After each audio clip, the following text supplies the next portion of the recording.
My prediction is that POS services, the charges on POS services will go to free. Yes, POS services are going to be free. But let me tell you how that is going to happen.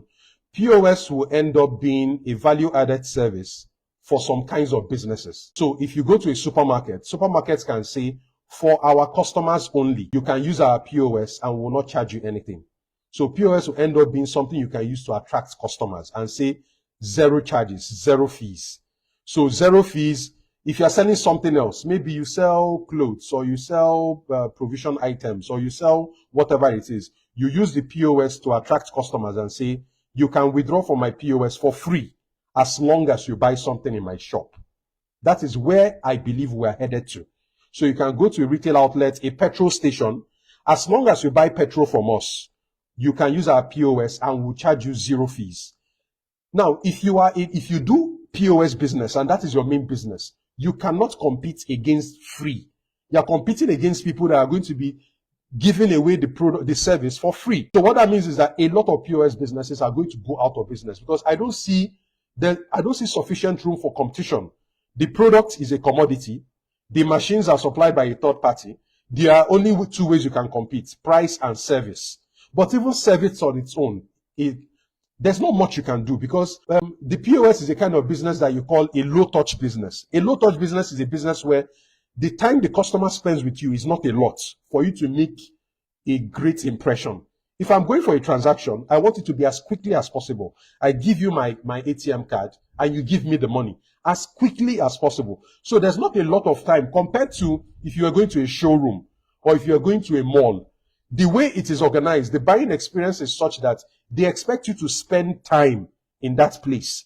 So the more time you spend in a business, the more opportunity they have to impress you. That's usually a signal. The more time you spend in a business, the more time they have to impress you. But for a POS business, time is actually valuable because you want to spend as short a time as possible. So even the business doesn't have enough time to impress you, the quicker they can serve you, the better. So what happens when you have a business where you can only compete on price and on service, and the service is almost becoming a commodity? So my prediction, mark it on this call, my prediction is that charges on POS will go to zero, and POS businesses will be dominated by businesses that are doing other things. They will use POS to attract businesses, to attract customers, to do business with them, and then allow them to do transactions for free. Zero fees, zero charges. That's why I think this is going. So I know this may not be the response Chido Precious Gifts may have been looking forward to. The temptation is that if you don't understand the landscape of a business, you will end up pouring more and more money into that business without knowing that the entire industry is going down. So right now he's pumping more money into the business, but it's not about pumping money. The structure of the business itself is not sufficient for you to build a viable business. The only areas where I feel POS businesses may continue to thrive will be rural and remote areas where the competition is not yet as much. But you see in urban areas, you see in areas with high populations, the POS business charges, fees on POS are going down to zero. Very soon, most of them are at 100 now.